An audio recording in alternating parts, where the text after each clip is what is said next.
역사상 가장 위대한 왕, 모두가 그렇게 칭송하던 인물이 어떻게 한순간의 실수로 모든 걸 잃게 될 수 있을까요? 오늘은 사무엘하에 기록된 다윗 왕의 정말 충격적인 몰락을 한번 따라가 보려고 합니다. 권력의 가장 높은 곳에서 한 인간이 어떻게 무너질 수 있는지 그 비극적인 여정을 함께 살펴보시죠. 자, 바로 이 질문입니다. 모든 걸 가졌던 왕, 심지어 신의 사랑까지 듬뿍 받던 지도자였잖아요. 도대체 무엇이 그를 나락으로 이끌었을까요? 어떻게 딱 하나의 잘못된 선택이 끔찍한 비극의 연쇄 반응을 불러왔는지 지금부터 그 과정을 한번 깊이 파헤쳐 보겠습니다. 다윗의 몰락이 얼마나 깊고 처참했는지 제대로 이해하려면요. 먼저 그가 얼마나 높은 곳에 있었는지 알아야 해요. 그가 다스리던 왕국은 그야말로 황금기 그 자체였습니다. 다윗의 왕국은 정말 눈이 부실 정도였어요. 영토는 남쪽 애국 국경에서 저 멀리 북쪽 유프라테스 강까지 쫙 뻗어나갔고요. 새로 세운 수도 예루살렘은 신앙의 중심지이자 부와 권력의 상징이었죠. 와, 진짜 세상의 모든 보물이 다 거기로 흘러드는 것 같았을 거예요. 게다가 그 정점에는 너의 왕조는 영원할 거다라는 신의 약속까지 있었으니 말 다 했죠. 그야말로 모든 걸 이룬 완벽한 왕이었습니다. 하지만 이렇게 완벽해 보이는 영광의 한가운데에서 사무엘하 11장은 이야기의 분위기를 완전히 180도 바꿔놓습니다. 모든 것이 와르르 무너지기 시작한 바로 그 순간이 여기에 기록되어 있는 거죠. 모든 비극은 왕궁 옥상에서 시작됐습니다. 한순간의 욕망, 밧세바와의 은밀한 죄에서 모든 게 비롯됐죠.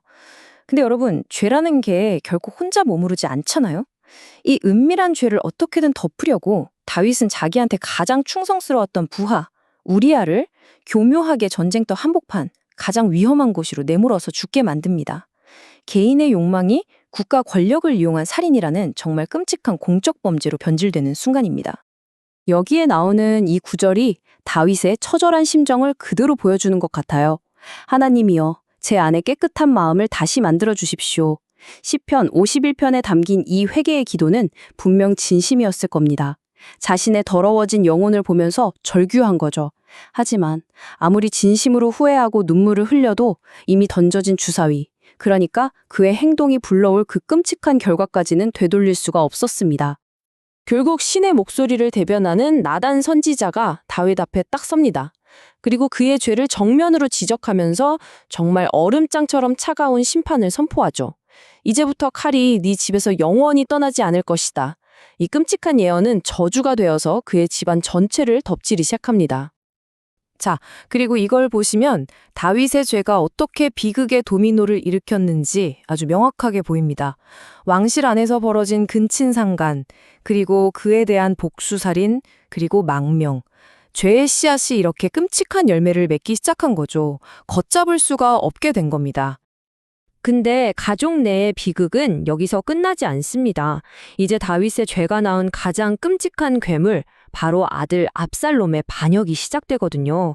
아버지를 향해서 칼을 겨누는 아들이라니 이보다 더한 비극이 또 있을까요? 여기 한번 보세요. 이 비극적인 대조가 정말 놀랍지 않나요? 성경을 보면 압살롬이 머리부터 발끝까지 흠잡을 데 없이 아름다웠다고 해요.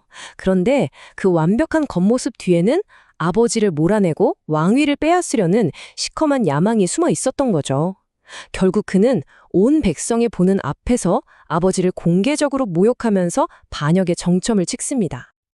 자, 그렇다면 이렇게 깊고 가슴 아픈 한 위대한 왕의 몰락 이야기에서 우리가 얻을 수 있는 핵심적인 교훈은 과연 뭘까요? 이 이야기의 핵심 교훈은 크게 세 가지로 요약해 볼 수 있을 것 같아요. 첫째, 나 하나쯤이야 하는 비밀스러운 죄는 없다는 겁니다. 다윗의 개인적인 죄가 가족과 나라 전체를 뿌리째 흔들어 놨잖아요. 둘째, 용서는 받을 수 있지만 내가 한 행동의 대가는 사라지지 않는다는 것. 그리고 마지막으로 어쩌면 가장 중요한 건데요. 그 누구도 유혹 앞에서 나는 안전해 라고 말할 수 없다는 사실입니다. 권력의 정점에 있던 다윗조차 무너졌다는 건 우리 모두에게 시대를 뛰어넘는 아주 강력한 경고를 보내는 거죠. 결국 수천 년 전 다윗의 이야기는요, 거울이 되어서 오늘을 사는 우리를 비추고 있습니다. 나는 내 안의 실패와 욕망 앞에서 어떻게 행동하고 있나? 나의 작은 선택 하나가 어떤 나비 효과를 일으킬지 혹시 생각해 본 적 있으신가요? 다윗의 비극은 끝나지 않은 질문이 되어서 지금도 우리 각자의 마음에게 그 답을 묻고 있습니다.